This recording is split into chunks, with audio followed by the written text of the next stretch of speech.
daydreaming today. Welcome to the Gig Boss Podcast, a show about artistry and industry in music. My name's Adam MacLeod, and it's my mission to get you the tools to have a thriving career. And I just got off a call with Kevin MacLeod. Man, this was such an interesting conversation. Kevin runs a site called Incompetech.com, and in a world where we're like constantly trying to figure out how to monetize things, how to get money for the things we're doing, Kevin has been giving all of his stuff away for free since the 90s. He's just been making music and creating a royalty-free library where he's getting his stuff published with licenses that are common, what does he call it? Creative Commons licenses. And it's really fascinating because of giving his music away for free, of course, he's removed the barrier between the listener and the music maker. When there's a barrier of you have to pay for this in order to listen to it, I guess even as simple as like $10 a month on Spotify, which is mostly how people listen now, or Apple Music. But, you know, when we're talking about buying merch, or buying CDs, or buying vinyl as well, it's like it creates a barrier between those who can afford something like that and those who can't. And just giving things away for free, it's like, you know, Kevin's somebody who believes in that like open source software, open source music kind of world. That's a whole world that I know exists that I'm not really, I wouldn't say I'm personally a part of that world, but it's really fascinating to me.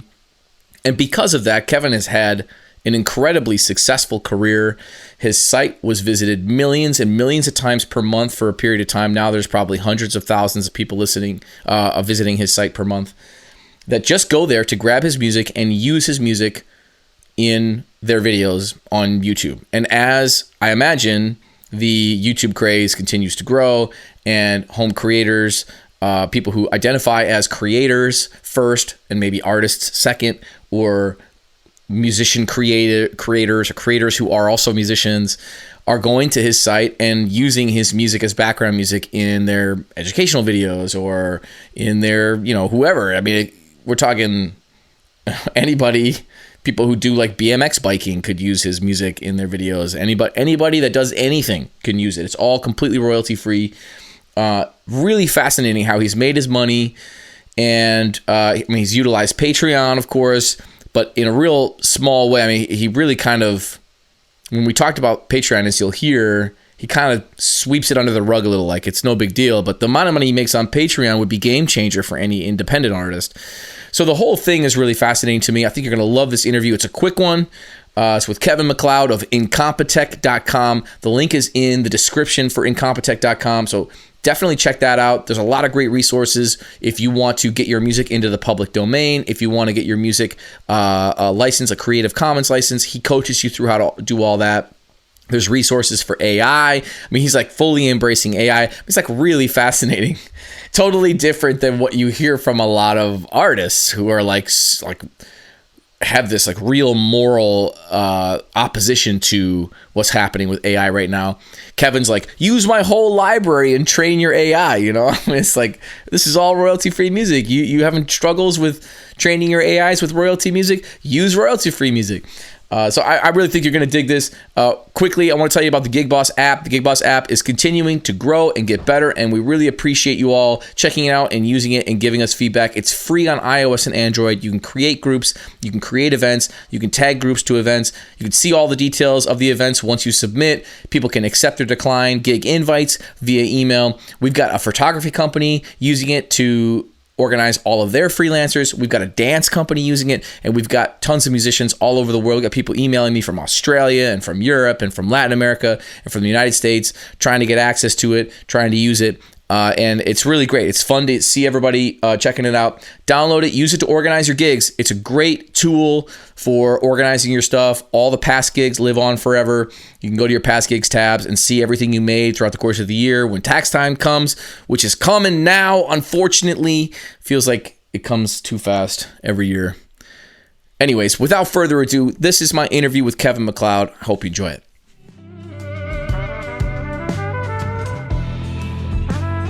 Kevin, it's nice to meet you. How are you doing? Doing great. Awesome. So where are you located? Are you in New York still? I just moved to Tampa, Florida. Tampa, Florida. Nice. And this Yeah. is like the work that you do. You can be anywhere. Are you a player too? Are you somebody who like performs? I haven't performed in many years. Yeah. Yeah, obviously you can do it from anywhere.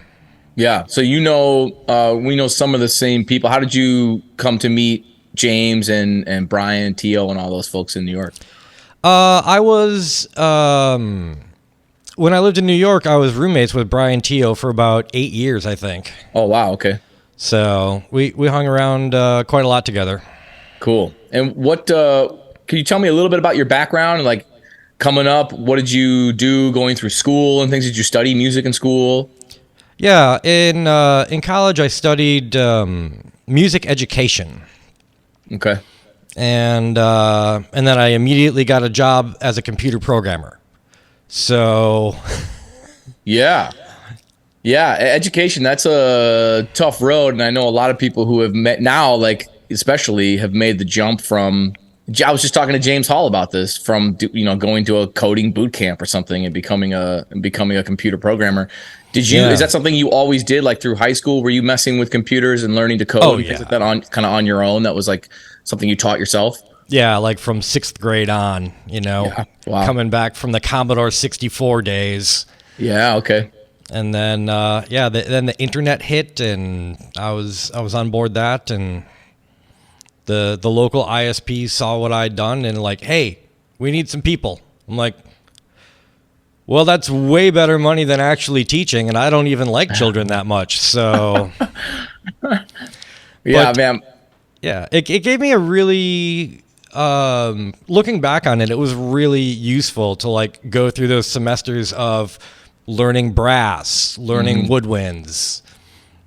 Because, once you know how to play a clarinet a little bit, it helps you in writing for clarinet a lot. Sure. And so when you're, I want to get into your music making and maybe a little more of the nitty gritty, but are you like playing some of the instruments that you learned while you were in school on your recordings, or is everything done sort of like MIDI style with keyboards and stuff like that? Almost everything is MIDI. Yeah. Every now and again, there's a live one in there, like things that have been notoriously difficult to do in MIDI. Yeah. Saxophones, accordions, banjos. Right. Yeah, those saxophone sounds are not great.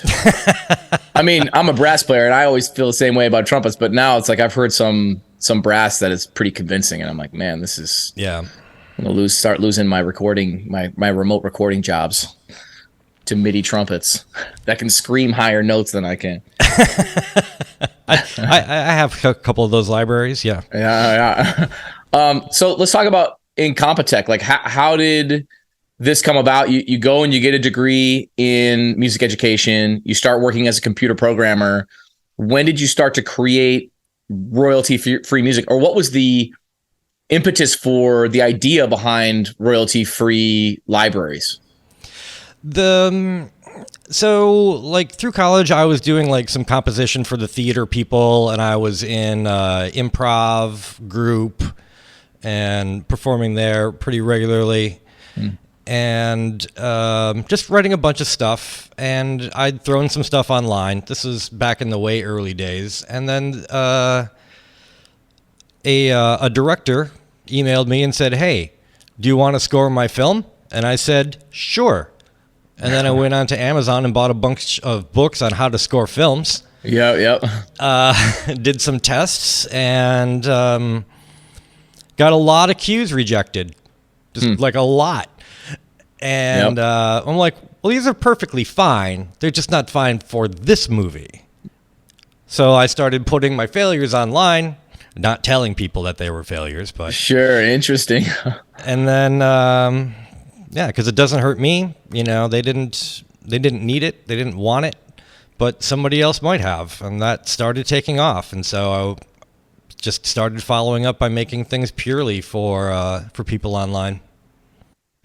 And so you didn't charge for this? No. Well, I mean, I charged to do the movie, but... Right. But for when you started to offer your music online, it just became like, hey, let's open source this. I mean, I know there's like a whole community of people that believe in open source software and that like everything should be free. Is like, are you one of those people? Is that how you feel about music? Like music should be free. Like, let's go. Let's get everything up there. Pretty much. Yeah, definitely. More in that camp than anyone I know. So why are you in that camp? Like what, I know that you've been able to, I mean, it seems like you've been able to make a living anyway, or like in other ways. Yeah. So I'd love to talk about how you did that, but like why should everything be free? Why do you feel that way about music? Well, I mean, if you want to charge for your stuff, that's fine. The reason that I do it is because every time you put a barrier in front of someone, it like halves the number of people who can listen to it. You know, if you can only listen to the album if you purchase it, no one is going to hear your stuff. Mm-hmm. Yeah. So if you make art that is meant to affect the emotions of other people, you want it to have the opportunity to affect as many people as possible. Mm. And you can't get better than free. And it seems to have worked.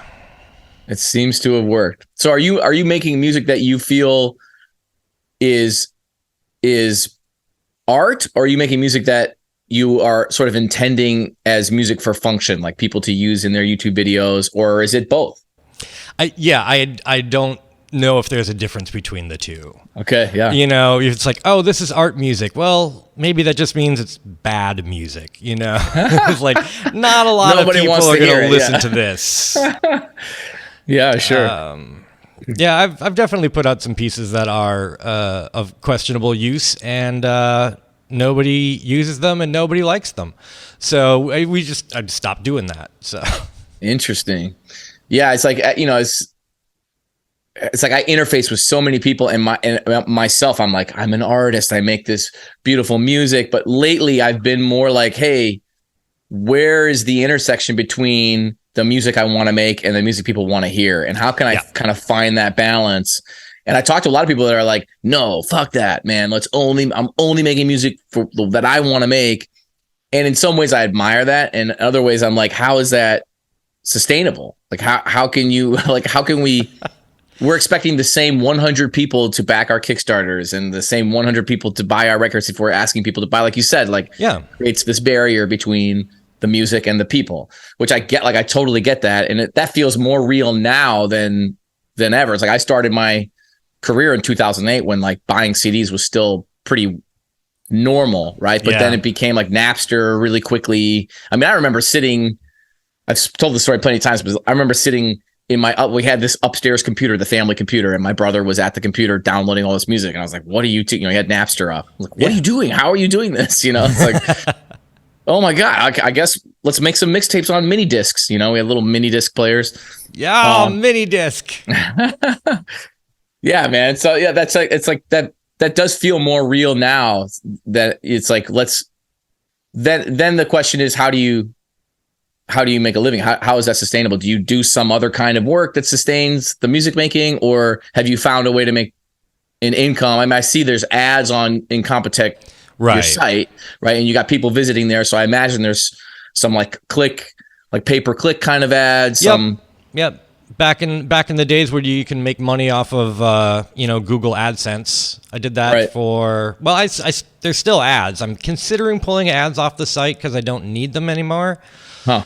And it does cause confusion with some users, but like, I mean, it's kind of like free money, so might as well keep it going. Right. That's really interesting. You know, I've been going through your site a little bit. I mean, it's really interesting. It's all these topics. It's like I keep hearing people like, don't embrace AI. And you're like, here's my whole library. Use my library to train your AI. You know what I mean? Like, absolutely. I kind of love that like full embracing of like, let's go. You can't use royalty music, so here's my royalty free music. Yeah. So let's talk about AI a little bit. Like, how do you interface with AI? Are you using AI at all when you create music? And I mean, obviously you support it. Yeah, I do support it.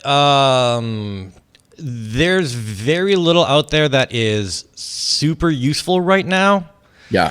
The only thing that I have in my current production stack is I think Google Magenta with their tone transfer, so that you can play in a line at whatever instrument you're comfortable with, and then just push a button, and now it's a saxophone.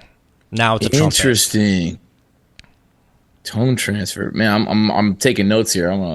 Yeah, that's cool. I hadn't heard of that yet. There's some new things coming up, which haven't been released yet. I've been talking with the people over at Google and Stable Diffusion and a couple other AI places. So it doesn't look like much right now, but I think by the end of the year, it's going to be a pretty interesting landscape.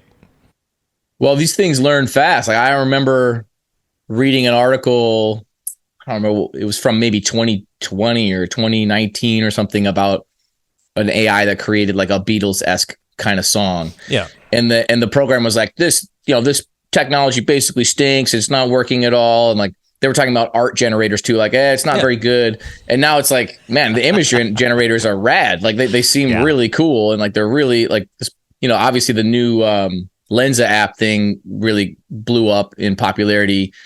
And people would upload their own images, and then it would spit out a whole bunch of images of them.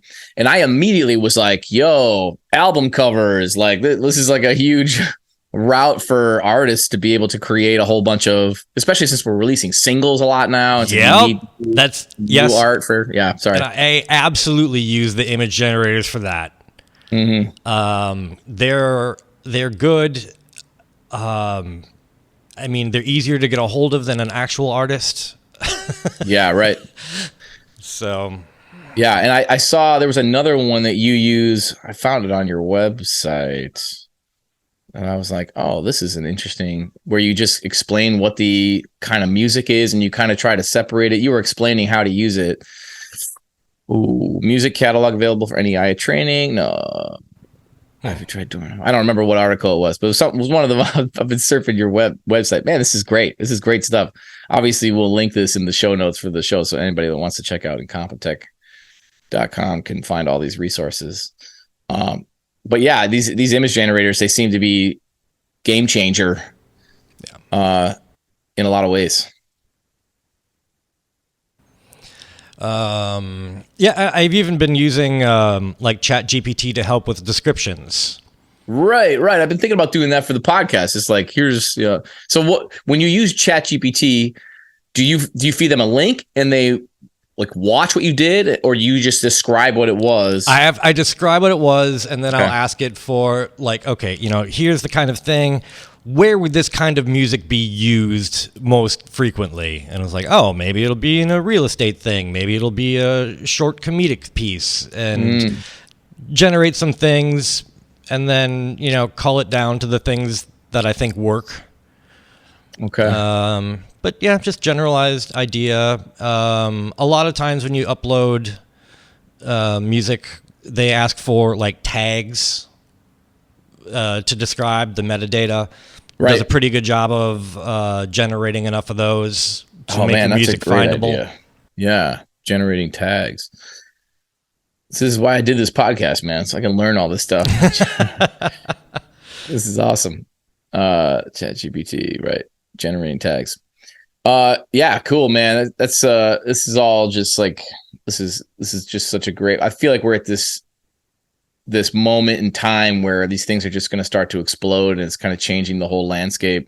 You mentioned on your site that like it's still so uncommon to have royalty-free music available for people to just use in their videos that there's a lot of skepticism. So you actually provide like a route for people to get a, what is it? Is it a copyright license that allows that shows that it's free, that it's royalty free? So I use a lot of Creative Commons licenses. Okay. I honestly thought Creative Commons, I mean, it's big, but I thought it was going to be bigger than it is, because I used to have my own license before the Creative Commons came out, and I'm like, oh, we'll just use this. It's standardized. Everyone understands it. No, they don't. And yeah, it's like really uncommon in like Poland and Germany and places like that. So, but I'm sure, yeah, it's the best we got. Sure. That does things.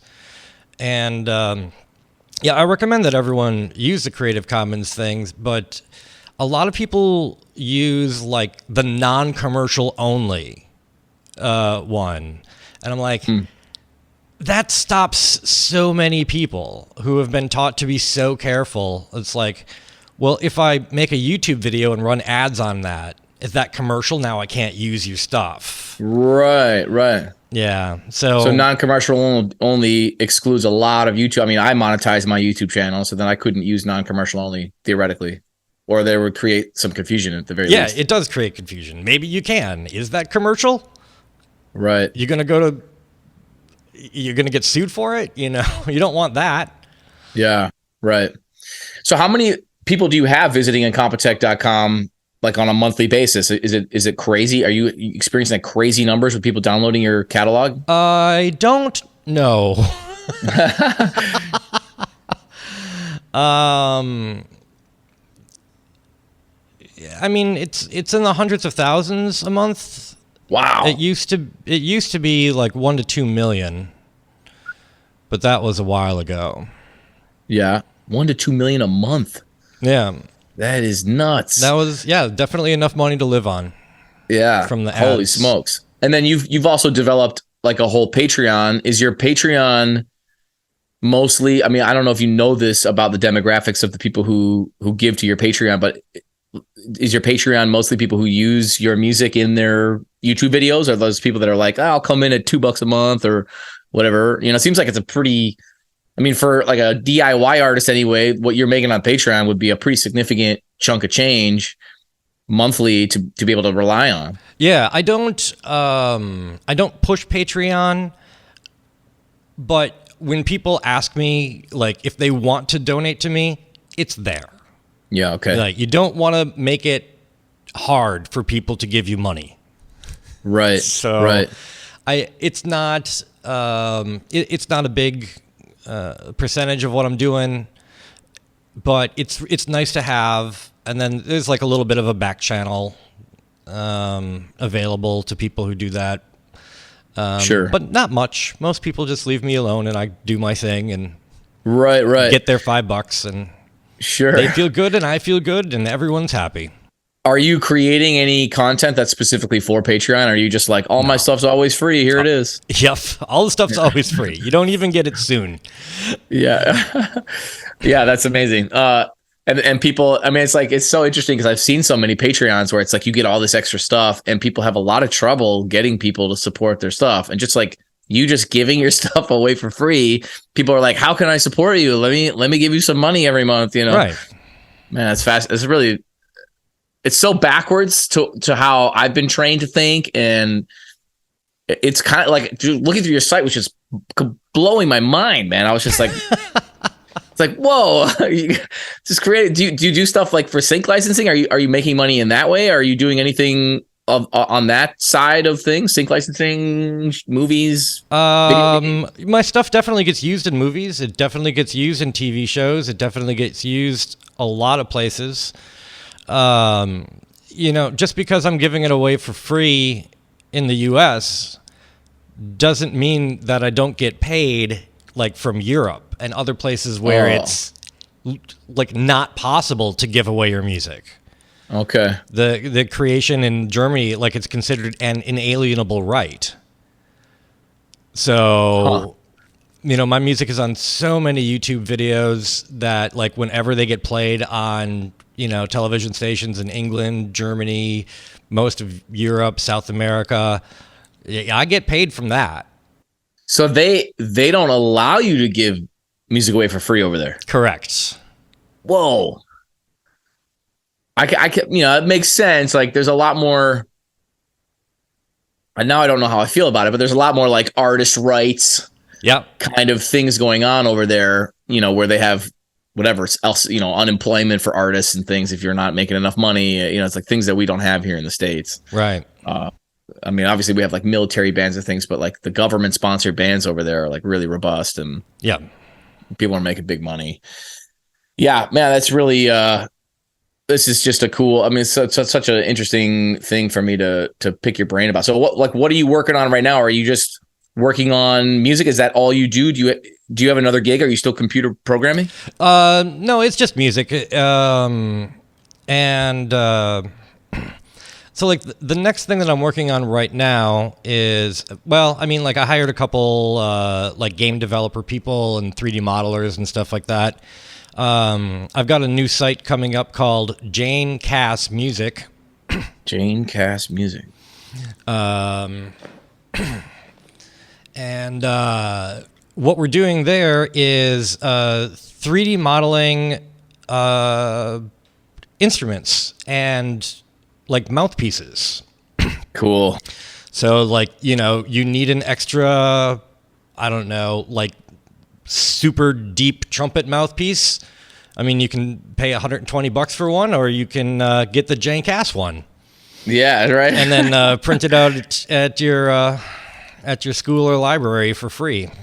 So you're providing them the design, because there's like a file you can download, right? Yep. Or like a thing that you put into the machine and then it prints it out with all the specs and things. Yeah. So my students, I work at Michigan Technological University and I run the jazz program here, and my students are all engineering majors. And so a lot of them build their own 3D printers as a part of their degrees. And then they print, like, because they're musicians, they're printing saxophone mouthpieces and trumpet mouthpieces. So I've got some like that are pretty convincing. I'm like, man, this is not bad. And considering that like Kelly mouthpieces made a whole line of pieces that are all plastic, it's like, why not? Yeah. Yeah. Are 3D printers going to ever print anything that's not plastic? Is it going to be metal pieces at some point? Is that already happening? Oh yeah. I think they predate the plastic ones. Oh, really? Like laser sintering, and there's all sorts of many things that do metal 3D print. Okay. So the plastic one is just the one that's maybe more accessible and cheaper for... Yeah, it's the one you can pick up at Home Depot.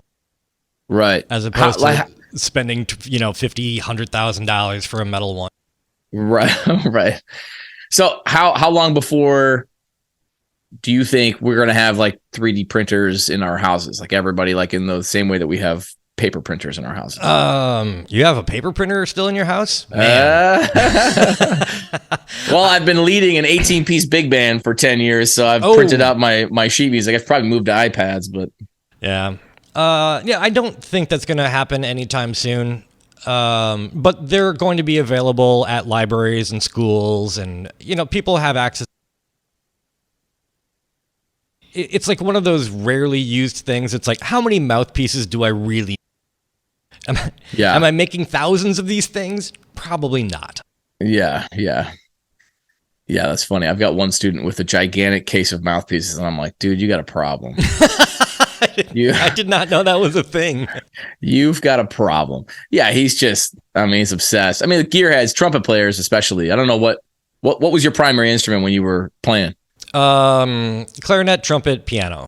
Okay. Yeah. I mean, the trumpet players can be real gearheads.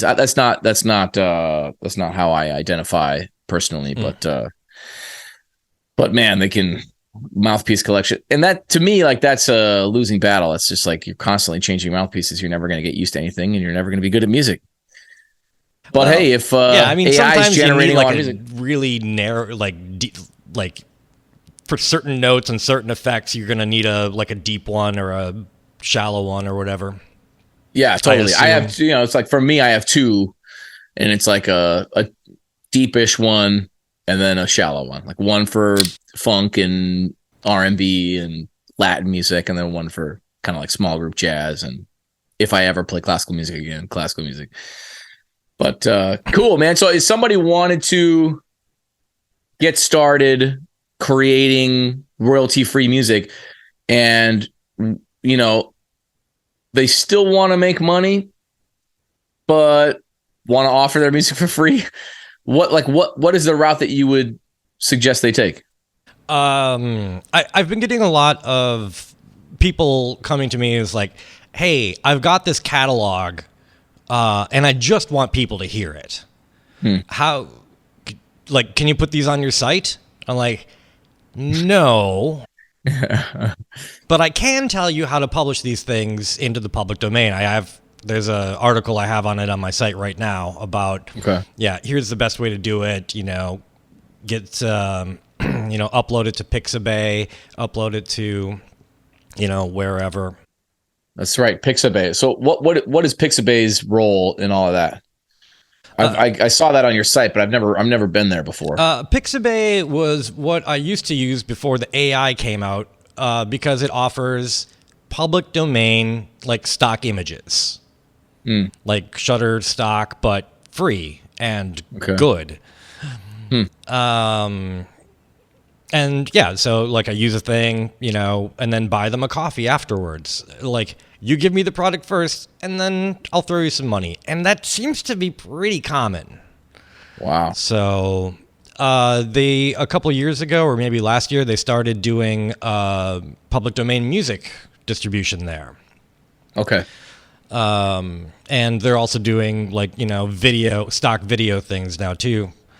They've just been around for a while. They're a known name in the creative community, and they have a pretty decent way to find music. Cool. So will that be the same next year? Who knows? But right now, that's probably the best way to do it, to get it out there, to get some people listening to your stuff. Mm-hmm. And it seems like if it changes, you're probably going to write about it on your site. It seems like all that stuff is very up to date on what's happening. So if somebody is incompetech.com, the best place to find you, if somebody wanted to find you? Absolutely. Okay. Awesome. I don't need to take any more of your time, man. I feel like I talk for an hour with people, but man, it's like we've covered a lot of ground, and it's so fascinating to hear your perspective on royalty-free music. I'm definitely, my brain is spinning a little bit. And it's been really fun to surf your site. I suggest anybody listening, go check out incompetech.com. I'll link it in the show notes here so you can check that stuff out. Lots of great resources, kind of like coachings on how to get your stuff published in various different places, royalty free. Check that stuff out. Kevin, thanks for spending the time, man. Appreciate it. Absolutely. Thanks for having me on. All right, man. Hey, thanks for listening to my conversation with Kevin. If you dig the show, please go over to Apple Podcasts and rate us 5 stars and write us a little review. That's going to help us show up in other people's feeds on Apple Podcasts. Wherever you're listening, if you hit like, you like the show, follow us on Spotify, all the places that you're listening. On YouTube, hit like and hit subscribe. That's going to help us as well. It's going to help us grow. We really appreciate you listening. I want to tell you again about the Gig Boss Podcast Facebook page, which is where we are constantly discussing a lot of these really central issues to music business and artistry. And you can head over there, request to join the page. I'll confirm it, and then you can get in on some of those great conversations that are happening there. And hey, check out the Gig Boss app. The Gig Boss app is free on iOS and Android, and it's a way for you to organize your busy freelance and band leading music careers. Thanks for listening. See you in the next one. Oh, and one more thing. This is Kevin's music that you're listening to. It's straight from incompetech.com. He suggested I use the jazz one because I'm a jazz guy. He used all MIDI instruments. He used a MIDI saxophone and then ran it through the tone generator made by Google Magenta to change it into a more realistic sounding tenor sax. And I'd say it sounds pretty good, though maybe the language is a bit lacking in the saxophone playing.